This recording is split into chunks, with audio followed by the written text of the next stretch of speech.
আসসালামু আলাইকুম এভরিওয়ান, আশা করি সবাই ভালো আছেন। কিছুদিন আগেই কলকাতা থেকে ঘুরে এসেছি। তো আজকে আমি শেয়ার করব ঢাকা টু কলকাতা যাওয়ার ফার্স্ট ব্লগ। তো আমরা যাচ্ছি মৈত্রী এক্সপ্রেস দিয়ে, যেটা ছাড়া ঢাকার ক্যান্টনমেন্ট রেলওয়ে স্টেশন থেকে। আমাদের ইমিগ্রেশন ছিল সকাল 6:10 আর আমরা ভোর 5টার দিকে বাসা থেকে বের হয়ে যাই। আমরা যেতে যেতে অলমোস্ট 5:30-এর মধ্যে আমরা ক্যান্টনমেন্ট রেলওয়ে স্টেশনে পৌঁছে গিয়েছিলাম। ওখানে পৌঁছানোর পরই আমরা সব ফর্মালিটি শেষ করে ইমিগ্রেশনের জন্য লাইনে দাঁড়িয়ে যাই। আমরা সুন্দরভাবে আমাদের ইমিগ্রেশন কমপ্লিট করে বের হয়ে গিয়েছিলাম ট্রেনের এখানে আমাদের সিট খুঁজতে। যেহেতু আমরা যাওয়ার একদম অল্প সময়ের মধ্যে টিকিট কেটেছিলাম, যার জন্য আমাদের সিট পড়েছিল ট্রেনের একদম শেষের বগিতে।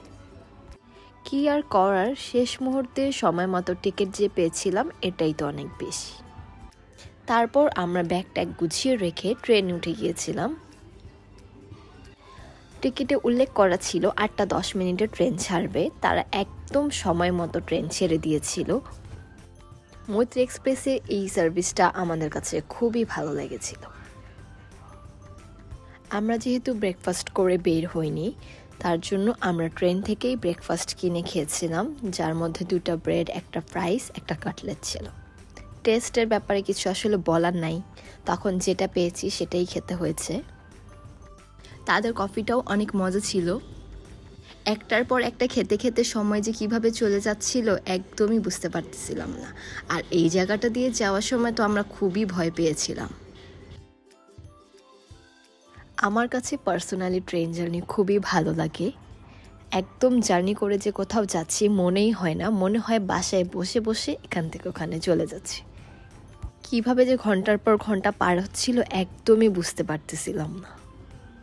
আমাদের যেহেতু 8 ঘন্টার জার্নি ছিল, তো আমরা কিছু না কিছু করে আসলে সময় কাটাচ্ছিলাম।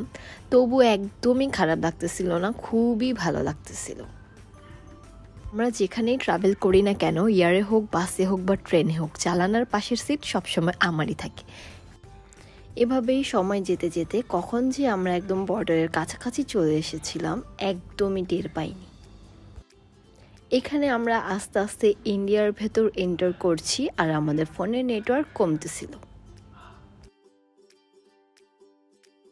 এক সময় পুরো নেটওয়ার্কই চলে যায়।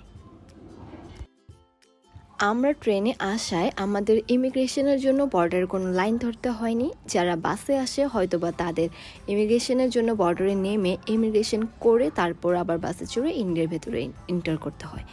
আমরা ট্রেনে থাকায় আমাদের কোনোই ইমিগ্রেশনের ঝামেলা করতে হয়নি। আমরা ডিরেক্টলি ইন্ডিয়ার ভেতর এন্টার করে ফেলেছিলাম।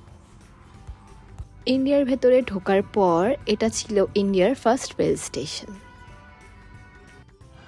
এটা যেহেতু আমার লাইফের ফার্স্ট ইন্ডিয়া ট্রিপ, তাই যাই দেখতেছিলাম আমার কাছে সব কিছুই একদম নতুন নতুন মনে হচ্ছিল। এখান থেকে আমাদের ট্রেন খুবই আস্তে আস্তে যাচ্ছিল, কারণ আমরা যেহেতু বাংলাদেশ থেকে এসেছি আর ট্রেনটাও যেহেতু বাংলাদেশ থেকে ইন্ডিয়ার ভেতর এন্টার করেছে, তাই এই জন্য তাদের ইন্ডিয়ান আর্মিরা ট্রেনের ভেতর উঠে তারা সবাইকে চেক করছিল, দেখছিল কোনো সমস্যা আছে কি না বা কিছু। যেহেতু এক দেশ থেকে আরেক দেশের ভেতরে যাচ্ছে, একটা সিকিউরিটির ব্যাপার থাকে সব জায়গাতেই। এখানে আমার আর কিছু করার নাই, কারণ আমাদের ফোনের নেটওয়ার্ক নাই, নেট নাই, ইন্টারনেট সব কিছুই চলে গিয়েছে। তাই আমি বসে বসে আর কি করব, ভিউটা এনজয় করছিলাম। বর্ডার থেকে কলকাতা স্টেশনে যেতে ম্যাক্সিমাম 2 থেকে আড়াই ঘন্টা লাগে। তো এই 2-2.5 ঘন্টা আমরা ভিউ দেখতে দেখতেই কাটিয়ে দিয়েছিলাম। আমাদের কাছে একদমই মনেই হয়নি যে কীভাবে 2-2.5 ঘন্টা চলে গেল।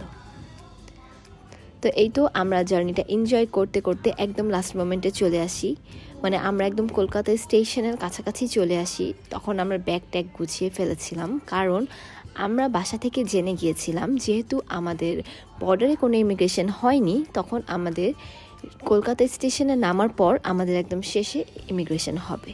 যার জন্য ইমিগ্রেশন সিস্টেম ছিল যে আগে যে লাইনে দাঁড়াবে তার অবশ্যই আগেই ইমিগ্রেশন হবে। তো আমরা ট্রেন থেকে নেমে ডানে বামে কোথাও না দেখে একদম ইমিগ্রেশনের লাইনে চলে যাই। তো তাই হয়েছে, আমরা একদম তাড়াতাড়ি করে চলে যাওয়ায় আমরা একদমই লাইনে পড়তে হয়নি বেশি। আমরা অল্প সময়ের মধ্যেই ইমিগ্রেশনের জন্য ভিতরে চলে গিয়েছিলাম। ইমিগ্রেশন কমপ্লিট করতে করতে 2 থেকে 2.5 ঘন্টা লেগে গিয়েছিল। তারপর বের হয়ে দেখি একদম সন্ধ্যাই হয়ে গিয়েছে। আর আমরা যেহেতু সানডে গিয়েছিলাম, তো কলকাতায় স্টেশন ছিল একদম ফাঁকা, মানুষজন নাই বললেই চলে। আর আমরা দুইজনই যেহেতু ঘুরতে খুব পছন্দ করি, তাই আমাদের কাছে তো প্রতিটা সময়ই অনেক ভালো লেগেছে। আর এখানে দাঁড়িয়ে দাঁড়িয়ে আমরা ট্যাক্সির জন্য ওয়েট করতেছিলাম, বাট একদমই ট্যাক্সি পাওয়া যাচ্ছিল না। আর যেগুলো ট্যাক্সি পাচ্ছিলাম ভাড়া চাচ্ছিল দ্বিগুণ বেশি। পরে অনেকক্ষণ ওয়েট করার পর আমরা ট্যাক্সি পেয়েছিলাম। তার আগে আমাদের মনে পড়েছিল যে আসলে তো আমরা মানি এক্সচেঞ্জ করতেই একদম ভুলে গিয়েছিলাম। পরে আর কি করার, কলকাতা স্টেশনের 2nd ফ্লোরে মানি এক্সচেঞ্জের শপ থেকে আমরা মানি এক্সচেঞ্জ করে নিয়েছিলাম, যাতে আপাতত ট্যাক্সি ভাড়াটা দেওয়া যায়। তারপর আমি ওয়েট করতেছিলাম আর সাকিব গিয়েছিল মানি এক্সচেঞ্জ করতে। তারপর মানি এক্সচেঞ্জ করে আসার পর আমরা একদম ট্যাক্সি নিয়ে মার্কিউ স্ট্রিটের দিকে চলে যাই, যেখানে আমাদের হোটেল ছিল। এখান থেকে যখন যাচ্ছিলাম আমার কাছে তো অনেক ভালো লাগতেছিল, কারণ সব কিছু একদম নতুন। আর যেহেতু আমার ফার্স্ট টাইম কলকাতা ভিজিট, তো যেটাই দেখছিলাম আমার কাছে তো অনেক ভালো লাগতেছিল।